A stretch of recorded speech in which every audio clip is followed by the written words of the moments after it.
City of New York. We're here with Justin Tuck, Notre Dame graduate, NFL player for 10 plus years, bringer two in the Super Bowl. Looking forward to seeing the Tucks talk about their Notre Dame experience, what led them to get to this point of success. Really grateful for the city, the chance to be a part of this, and this fellowship with our friends and family. So much history, so much prestige, so much excellence. And in a day like today, we get a chance to really celebrate culture with Notre Dame Club of New York in New York City, the heart of the city. Appreciate you guys. See you inside. Go Irish.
I want to first thank our sponsors, Jackie Robinson Museum, of course, Troopers United, our Notre Dame Club of Long Island who sponsored us, the Notre Dame Club of Central Jersey, as well as the Black Alumni Board of Notre Dame, and some of our individual sponsors, especially, where's Phil? As you're walking by, Phil. Jim Stone made a very generous contribution. And of course, Justin and Lauren, thank you for availing yourselves. I know you guys are incredibly busy. And you know, it's funny, I have a note about a fun fact where I thought I first saw you guys meet each other, but that's wrong. Lauren actually checked me on it and said that you met him in high school. But freshman year, Justin, you were with Darren Mitchell, and you went to the Urban Plunge because you guys weren't traveling with the team. And I was one of the facilitators as an upperclassman who saw you talking to Lauren. I saw you say, "Hey, how's it going?" And in my head, I made this whole fantasy that I was like, "Oh, I saw me." Lauren just put me on the game and told me in reality, no, we met 1 year before. So there's perception and reality, but thank you so much. You guys have an incredible story to share. This is called Cheer Cheer. We had this event last year, and many of the folks here in the room are alumni. The thing about Jackie Robinson Museum, simply for existing and being a place where it honors a man, even though he's a UCLA Bruin, we won't hold that against him. He's a true American hero and global icon, an All-American athlete, Olympian, baseball Hall of Famer, businessman, father, veteran. And one of the fun facts, the reason I'm bringing this up, is that in 1957, this is one of several visits he had to the University of Notre Dame. And on several occasions after retiring from baseball, he made it a point to discuss the importance of inclusivity, about working, playing, and living in a world where we all embrace one another. And this is his quote: I was uplifted by my experience in Notre Dame this afternoon. He had learned about 60 foreign nations and foreign nationals that had students from all over the world who were attending the school. These students are going to return to their country with impressions of the United States and Americans that they have who go to school at Notre Dame. If they find discrimination or meet fellows who believe that second-class citizens exist in the United States, they will take this impression back home with them. I don't think they get this impression about why it's important to think about what makes our school so special. And I think about the experiences I had with Mike on campus and since off campus, watching Justin thrive and grow in his own career. In our fight song, Cheer, Cheer for Notre Dame, wake up the echoes cheering her name, send a volley cheer on high. I'm not going to read the whole song, so you can sing it in your head.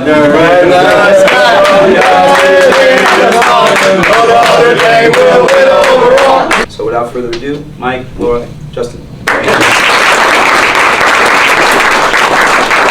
When it comes to a village, that village working together to bring things to life. I say that to say this event couldn't be possible, number one, without you, but it also takes a village to bring it together. So big thanks to Trevor Morris for being part of the crew that helped put this together. Big thanks for Eddie Faustin for being part of the crew. And then there's many, many other people that did PR and marketing, the Notre Dame Club. So we really just want to thank the whole crew that helped make this possible. So we'll give them a hand. Thank you for being here, carving out time in your days. And let's just maybe start where we start in terms of we're here as a Notre Dame fan with Notre Dame community. How did this come to be, though? What was the journey to Notre Dame? I know you're not from the same states, different parts of the country. Let's maybe start by talking about where you're from and then your journey to Notre Dame. All right. Well, thank you for the lovely introductions and everybody for being here. For me, I'm Catholic. I'm actually Irish Catholic, though you probably wouldn't get that looking at me. But I'm biracial. My mom's white and my dad's black. Faith is really a huge part of who I am. Notre Dame really stood out for me. And actually, Phyllis and Jim, who you mentioned, have been mentors of mine as well. So when I got accepted, it was pretty much a no-brainer. It was a dream school for me. We're glad you did it. I grew up in a small town in Alabama, and to be very, I'll try to quick when I Don't be kind of explain this, but I got recruited on accident. They went to the wrong high school. Being a kid, you know, any kid that had any success in sports in rural Alabama was only going to go to two schools, Alabama, Auburn, and I just didn't apply to that. I definitely thought, and I know I'm probably being recorded when I say this to all my friends in Alabama, right? But I feel like if football didn't work out with a degree from Alabama, Auburn, yeah, I could do something interesting in the state of Alabama, maybe Georgia. And I just felt like how I grew up, I didn't get the opportunity to go a lot of different places. Yeah. My mom used to always talk about, if you want to visit Paris, you can do it in a book. So a lot of things I had seen for the world that I wanted to see was through a book. That probably was the origination of our love for literacy.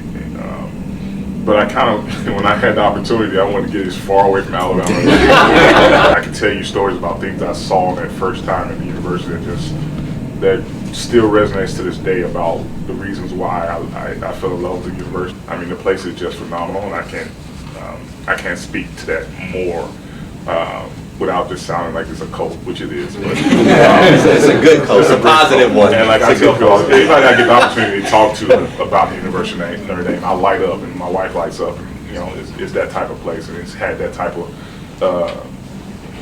impact on our lives. Me getting there was a really, really weird path, but it all works out. Have you ever been to the University of Alabama? And there's a highway called Highway 280. If you fly into Birmingham and you get on Highway 280, you can go north-south pretty much the entire state.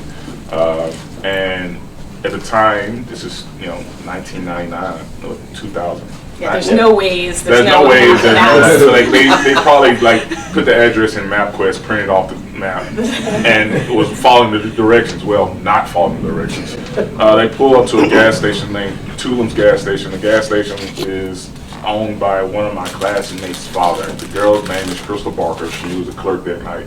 It was a Friday night. If you know anything about Southern football, Friday night at 6 o'clock, everything shuts down. So she was actually late, luckily, at shutting down. She was the statistician for our football program. So she was in a rush to get out of there and shut everything down. It's like 6:30, 6:20, something around there. They walk in and say, hey, we're looking for Central High School, not knowing that there's 3 Central High Schools. There's one in Tuscaloosa, there's one in Phoenix City, and we were right smack dab in the middle of the state called Central Coosa County. We're looking for Central High School.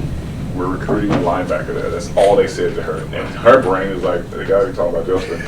But I was sophomore at the time, so I wasn't even on the radar really. From the gas station, you can see the lights of our field from the gas station. She was like, yeah, the school's right there, but if you drive in there, you're not going to get a parking within a mile. So if you just wait, I'm closing down the store, just follow me in. She's a statistician. She gets us parked right behind our field house. They park right behind our field house. They walk up the steps of our field house. got the best seats in the house because it's literally right behind the statistician scoreboard, looking at the 50-yard line straight down. They get there, they notice, hey, technology wasn't great in '99, but like they did have these things called recorders, and they had these things still. How they watched tape was a VHS, sorry. Yeah. And they noticed on what they had been watching on that tape, probably grainy film, because I'm that old now. That grainy film, that scooter they were looking for was red and black. Well, when we ran out, we were blue and silver, and they were like, I think that. So you quickly realized they were in the wrong place. They turned to their left, probably asked one of my cousins, because everybody down there is my cousin. That wasn't even like a joke. And they said, we're at Central High School. Like, yeah, this is Central Tuscaloosa. That's where they were trying to go. They was like, no, this is Central Coosa County. And they were like, okay. And then the guy was like, yeah, if you want to get to Tuscaloosa, it's like 2 hours north. So they're like, we're not going to be able to make that game that we were supposed to be there. They sat there and watched this skinny kid, 6'5", maybe 170 pounds at the time. I thought I was going to be a basketball player. We got 2 in a row. And I was good, don't get me wrong, I just wasn't that good. I love Jerry Rice. I wanted to be a wide receiver. But when you're 6'5" in that frame, people forgot to tell me that they were going to put 60, 70 pounds of muscle on me when I got to Kansas. Yeah. But anyway, they saw me play. They loved how I played. And like I didn't know this at the time, but all these recruiters just looked at my frame and was like, we can turn this kid into whatever we want to turn him into. And again, small town Alabama, so y'all can laugh at this as you want. It's kind of funny, but it's not. My head coach was my cousin. He played offense, defense, and special teams. And I'm trying to give y'all the real story so no one asks me this question again, because like, it's a long story. After the game, my cousin, Joe Blue, Hall of Fame, amazing, Alabama Hall of Fame basketball coach, probably to this day he could beat me, one play. He always tells me like, just give me one play, I'll beat you one play. I won't beat you the whole game, but one play.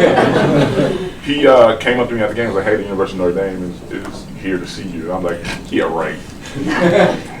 And we had that relationship, we kind of like joking around each other. So anyway, I go take a shower, get changed. I'm walking out of the field house to go get in the car to go home. As I'm walking out the field house, I turn around, we called him Blue. I said, yo, Blue, I'll see you tomorrow. Walked out. He was like, Tuck, I told you to get in here. I turn around, he has this couch right here. So I'm here, I'm looking in, and I see like wingtips, slacks, briefcase. And I'm like, in Kelton, Alabama, you don't see wingtips. No, not all. That was Coach Desmond Robinson and Coach Greg Madison, recruiting coordinators, defensive coordinator. They were sitting there with a briefcase that to this day I know for a fact had the other player. They had all his material in there. And then they come and tell us, they told them bold-faced lie. Like, yeah, man, we've been watching you live. All right, y'all just in the neighborhood. So anyway, that started the recruiting process, and I just, again, fell in love with the university and didn't really focus on any other place. I just knew I didn't want to be in the state of Alabama, even though, all of my friends, all the people I played against kind of stayed in that local area. I'm still kind of like a forgotten son of the state of Alabama because I left. But, It's not true. He's in the Alabama State Hall of Fame. Yeah.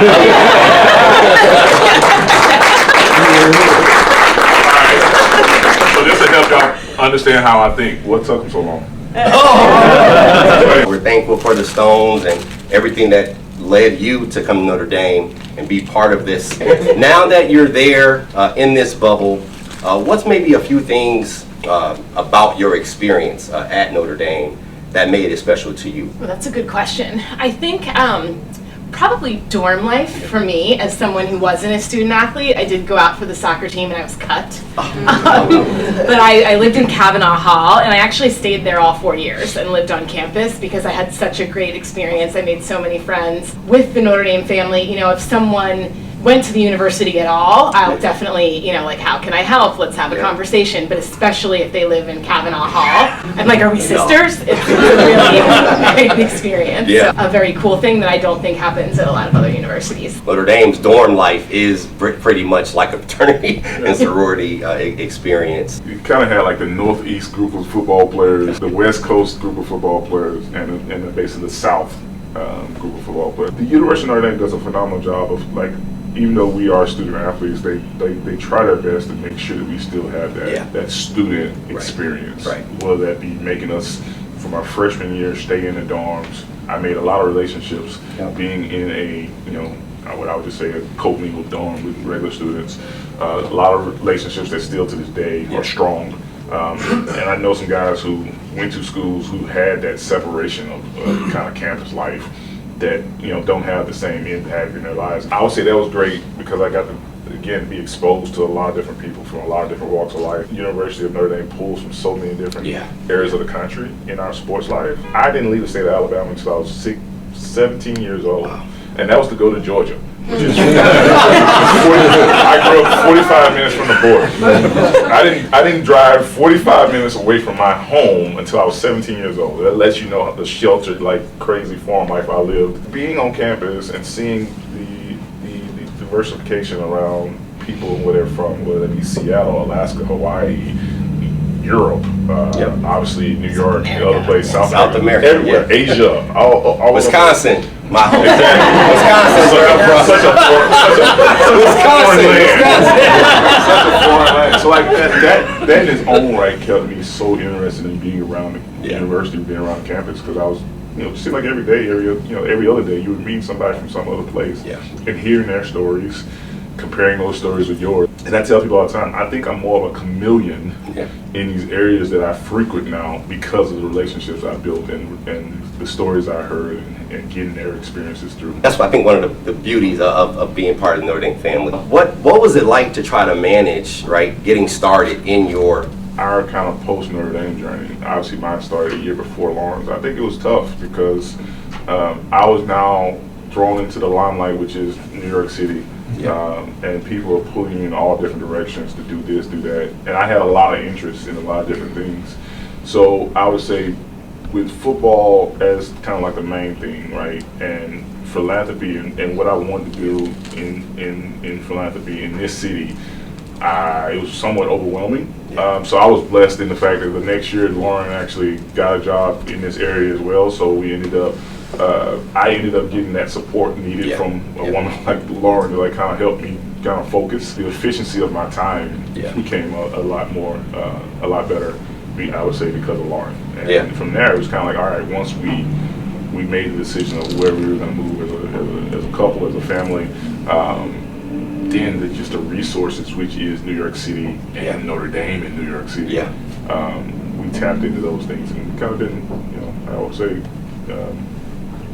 I wouldn't say smooth sailing, that ain't the right phrase, but it's been a smoother uphill battle since. Well, and to that end, I think, you know, specific to your question, I feel Notre Dame absolutely prepared me I went straight to a Fortune 50 company in their media and community relations department.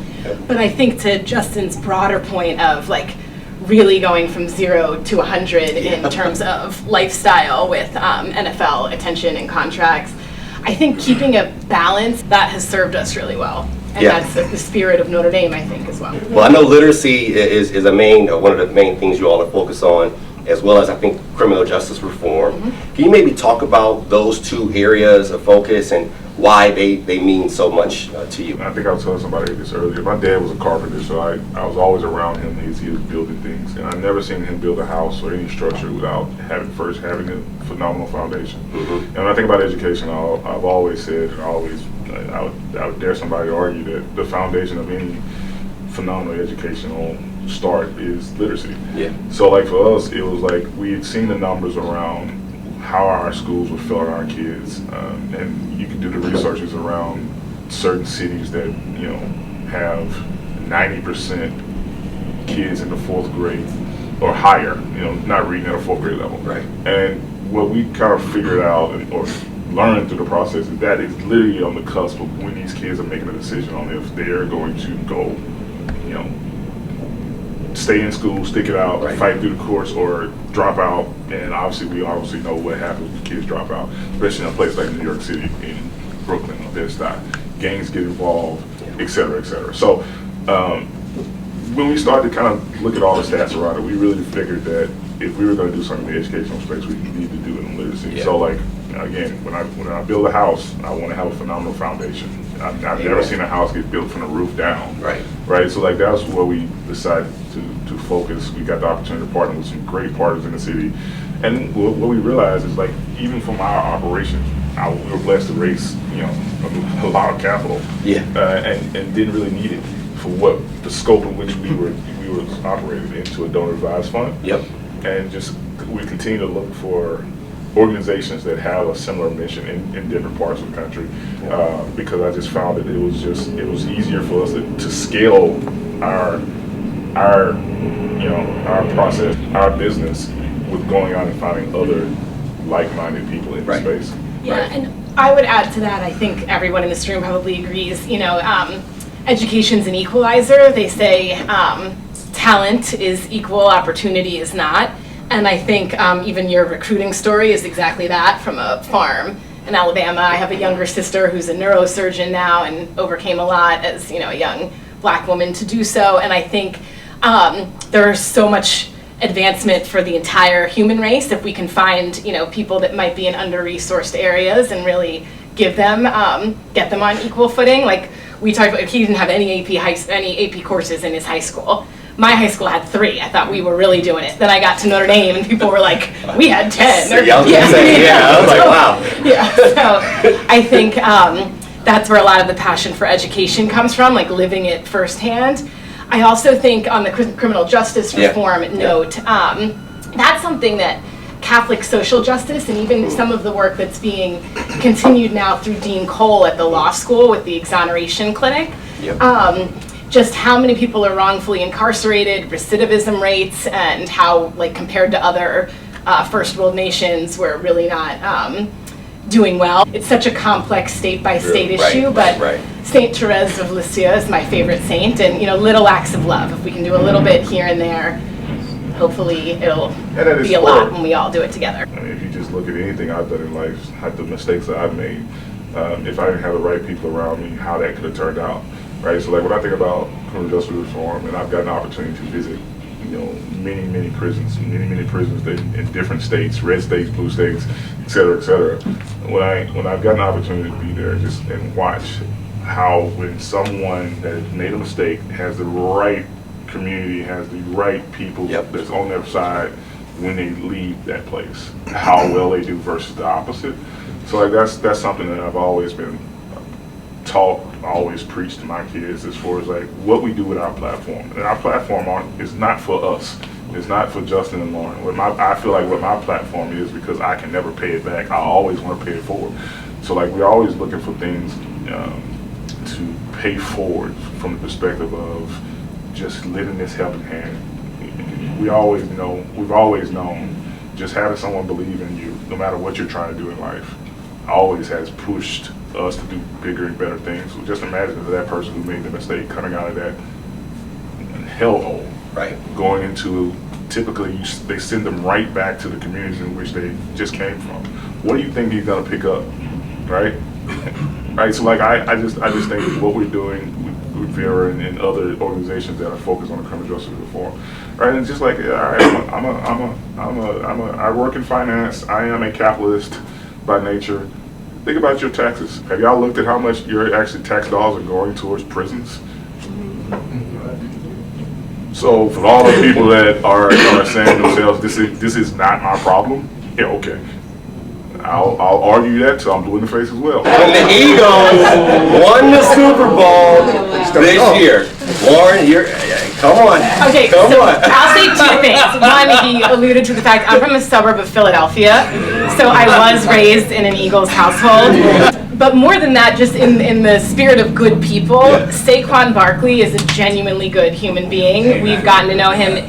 he's come out to different things that we've had, and just the smile it puts on kids' faces or wherever he can lend his celebrity. So I was rooting for him. I was happy. There you go. Yeah. Well, they had some good defense. They had good defense too, though. Listen, you got to understand where I'm coming from. So the Kansas City Chiefs, their defensive coordinator was my defensive coordinator in my first Super Bowl. I was rooting for the Eagles only for one reason, because typically I would be like, I hope there's a monsoon, like, something happens where the game got canceled. But I did root for the Eagles for one reason and one reason, and she talked about it. Saquon Barkley was a Giant, obviously, phenomenal person. I'll tell Mr. Mayor this, I'll tell whoever's listening, y'all see people recording and might end up on Twitter. I didn't like how they handled the situation with Saquon, and others for that matter, right? And just seeing him go down there and handle all this stuff the right way. Yeah. Never said a bad word about the Giants, never said a bad word about whoever. Just went about his business the right way. I'll root for that person. Take Saquon out of it. Any person that does those type of things, I'm always going to root for that person. And the NFL is so big, who cares, right? Like I want everybody to experience the opportunities that I had after winning a Super Bowl in the city, right? So like when I think about it, yes, I was rooting for the Eagles. Did I care? No. Right. But Yeah. when I rooted for yes. My name is Daryl. I'm from New Jersey, a good friend of Trevor's. Great. Love the literacy piece. As a son of a former professional football player who used to make me get up and come in the house every summer for an hour, we had to read.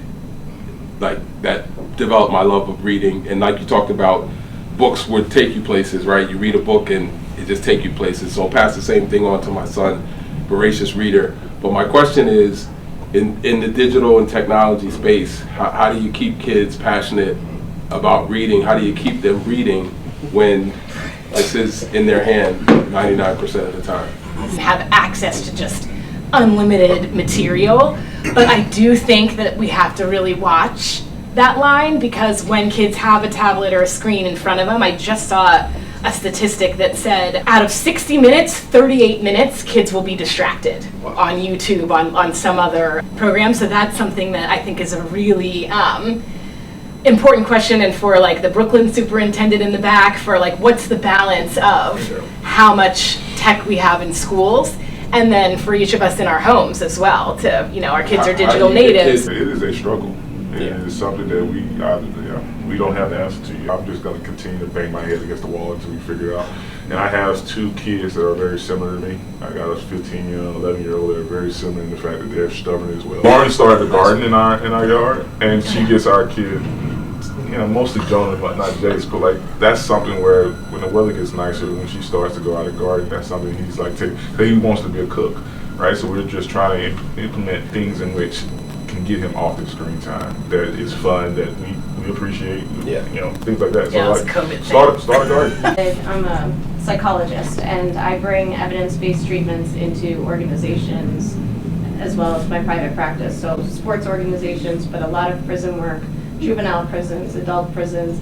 The treatment is abysmal that they are offering, so what do we expect them to come out knowing differently if we're not giving them any evidence-based psychological treatment while they're in, right? And the way that I got started in this was they were bringing in, there was a grant. They've probably stopped funding it at this point, but I think like having ways to build family connection and literacy, I think is kind of one of the avenues that really needs to be fostered in the prison system. Think about where you would be if you were spending 20 years in one, confined community. That would become your community. That would become what you're used to. Thank you for all your work that you're doing in our community. We call this Cheer Cheer, celebrating excellence, and you are representatives of excellence. And we can't thank you anymore. Thanks again for being here again with us.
here. Let's go.